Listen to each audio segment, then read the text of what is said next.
ইফতারে প্রতিদিন আলুর চপ বেগুনি পেঁয়াজু খেতে খেতে বোর লাগলে একবার এভাবে আলু নুডলসের চপটা তৈরি করে খেতে পারেন। এটা শুধু ইফতারে না, এনি টাইম বাচ্চাদের টিফিন অথবা বিকেলের নাস্তা যে কোনো সময় তৈরি করে খাওয়া যেতে পারে। তৈরি করা যেমন সোজা তেমনি খেতেও কিন্তু ভীষণই মজা।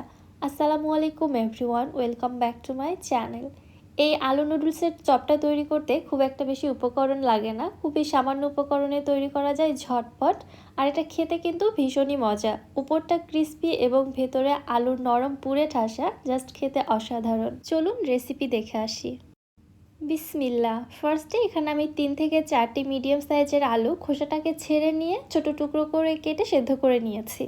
এবারে কিছুটা গরম থাকা অবস্থায় আলুগুলোকে আমি খুব ভালোভাবে ম্যাশ করে নিচ্ছি। চেষ্টা করবেন একটু গরম থাকা অবস্থায় ম্যাশ করে নিতে, এতে আলুগুলো খুব ভালোভাবে ম্যাশ করা যায়, ভেতরে কোনো গোটা অংশ থাকে না। আলুর মধ্যে যেন বড় কোনো টুকরো বা গোটা অংশ না থাকে, এদিকটা অবশ্যই খেয়াল রাখবেন। আলুগুলোকে খুব ভালোভাবে ম্যাশ করে নিয়েছি। এবার এর মধ্যে দিয়ে দিচ্ছি 3 টেবিল চামচ পেঁয়াজ কুচি। পেঁয়াজটি একদম মিহি কুচি করে নিয়েছি। 3 থেকে 4টি দিয়ে দিচ্ছি কাঁচামরিচ কুচি, হাফ চামচ চিলি ফ্লেক্স। আমি একটু ঝালঝালভাবে চপটা তৈরি করব, ঝালটা আপনারা আপনাদের টেস্ট অনুযায়ী কমিয়ে বাড়িয়ে দিতে পারবেন। হাফ চামচ ভাজা জিরার গুঁড়া, 1 চা-চামচ চাট মশলা, প্রায় 1 চামচ পরিমাণে লবণ অর্থাৎ স্বাদ মতো, এবং সবশেষে দিয়ে দিচ্ছি হাফ কাপ ধনিয়া পাতা কুচি। এবারে সব কিছু একসঙ্গে খুব ভালোভাবে মিশিয়ে নিচ্ছি। খুব ভালোভাবে আলুর এই পুরটা মেখে নিতে হবে, যেন সব উপকরণগুলো আলুর সঙ্গে খুব ভালোভাবে মিশে যায়।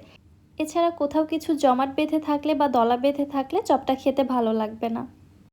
আলুর পুরটা এখানে মাখানো হয়ে গেছে। মাশাআল্লাহ, এই পুর থেকে খুবই সুন্দর একটা ফ্লেভার পাওয়া যাচ্ছিল। এই অবস্থাতে এটা খেতে ইচ্ছে করছিল। যাই হোক, আলুর পুরটা তৈরি করার পরে আমি হাতে সামান্য একটু সরিষার তেল মেখে নিয়েছি। এবার এখান থেকে পরিমাণ মতো আলুর পুর নিয়ে আমি হাতের মধ্যে এভাবে গড়িয়ে একটি লম্বা রোলের মতো তৈরি করে নিচ্ছি। তবে খুব একটা বেশি বড়ও না, আবার অনেক বেশি ছোটও করছি না, ঠিক এই মাপে। তবে আপনারা চাইলে আপনাদের পছন্দ মতো ছোট বড় করে নিতে পারেন। এইভাবে লম্বা না করে আপনারা চাইলে গোল করেও এই চপটা তৈরি করে নিতে পারবেন। ঠিক এই একইভাবে আমি সবগুলো আলুর পুর থেকে রোল তৈরি করে নিচ্ছি। তৈরি করার পর এখানে বেশ অনেকগুলোই হয়েছে। এবার এই রোলগুলোকে আমি এক সাইডে রেখে দিচ্ছি। এখানে নিয়েছি আমি 4 প্যাকেট নুডলস।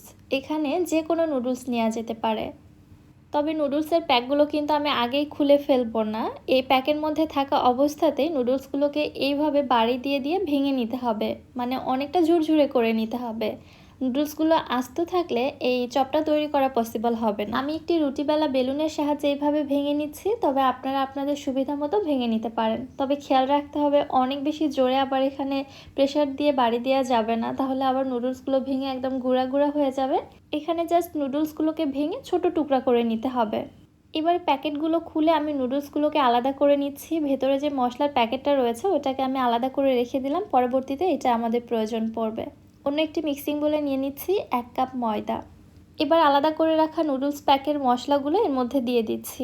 আমি যেহেতু 4 প্যাকেট নুডলস নিয়েছি, 4টি প্যাকেটই এখানে দিয়ে দিয়েছি, যার ফলে এই মিশ্রণের মধ্যে এক্সট্রা করে কোনো স্পাইস যেমন ঝাল লবণ অ্যাড করার প্রয়োজন নেই, কারণ এই নুডলস টেস্ট মেকারে কিন্তু সব কিছু পরিমাণ মতো দেওয়া আছে। কাঁটা চামচের সাহায্যে মশলাটাকে ময়দার সঙ্গে ভালোভাবে মিশিয়ে নিলাম। এরপর এর মধ্যে নর্মাল তাপমাত্রায় পানি দিয়ে আমি একটা ঘন ব্যাটার তৈরি করে নিচ্ছি।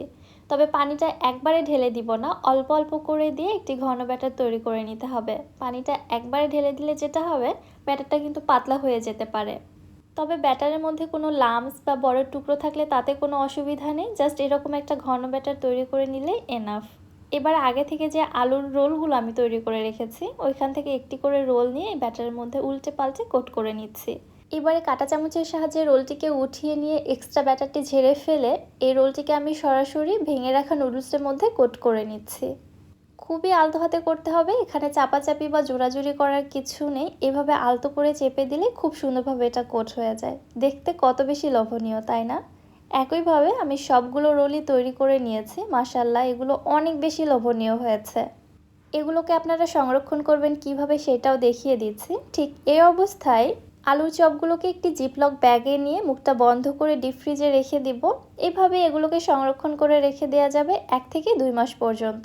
আপনার হাতে যদি সময় কম থাকে, এভাবে একদিনে বেশি পরিমাণে বানিয়ে সংরক্ষণ করে রেখে দিতে পারেন। হুটহাট বের করে বাচ্চাদের টিফিন অথবা নাস্তাতেও সার্ভ করতে পারেন। বাকি চপগুলো আমি ভেজে নিচ্ছি। চুলায় একটি প্যানে পর্যাপ্ত পরিমাণে তেল দিয়ে গরম করে নিয়েছি। তেলের মধ্যে চপগুলোকে দিয়ে উল্টে পাল্টে ভেজে নিচ্ছি। ভেতরে তো আলু অলরেডি সিদ্ধ রয়েছে, সো ভেতরে কাঁচা থাকার কোনো চান্স নেই। জাস্ট উপরটা ক্রিস্পি হওয়া পর্যন্ত এবং কালারটা চেঞ্জ হয়ে আসা পর্যন্ত ভেজে নিলে এনাফ। আমার পছন্দ মতো কালার চলে এসেছে, এবার আমি তেল ঝরিয়ে উঠিয়ে নিচ্ছি। মাশাআল্লাহ, দেখতে কত বেশি লোভনীয় হয়েছে। সচরাচর তো এইভাবে আলুর চপ তৈরি করে খাওয়া হয় না। এভাবে আলুর চপ তৈরি করলে উপরটা অনেক বেশি ক্রিস্পি হয়। যারা ক্রিস্পি আলুর চপ খেতে পছন্দ করেন তারা এইভাবে বানিয়ে নিতে পারেন। বেসনে গোলানো আলুর চপ তো অনেকেই ক্রিস্পি করে ভেজে নিতে পারে না, সো তাদের জন্য এটা একটা বেটার অপশন। আমার চ্যানেলে একদম ক্রিস্পি আলুর চপের রেসিপি শেয়ার করা আছে, আপনারা চাইলে দেখে নিতে পারেন। এইভাবে আলু এবং নুডলসের চপ তৈরি করলে আমার মনে হয় না এটা কারোরই অপছন্দ হবে। সবাই এটা অনেক বেশি মজা করে খাবে। আর বাচ্চাদের কথা কি বলবো, বাচ্চারা তো দেখলেই খুশি হয়ে যাবে। আশা করছি রেসিপিটা আপনাদের কাছে ভালো লেগেছে। ভিডিও কেমন লাগলো অবশ্যই আমাকে কমেন্ট করে জানাতে ভুলবেন না। ভিডিও ভালো লাগলে যারা আমার ইউটিউব চ্যানেল থেকে ভিডিওটি দেখছেন চ্যানেলটি সাবস্ক্রাইব করে দিবেন, এবং যারা ফেসবুক পেজ থেকে দেখছেন পেজটিতে একটি ফলো দিয়ে দিবেন। সো আজকে আর বেশি কথা বাড়াচ্ছি না, আজকের মতো এখানেই বিদায় নিচ্ছি। সবাই ভালো থাকবেন, সুস্থ থাকবেন। আল্লাহ হাফেজ।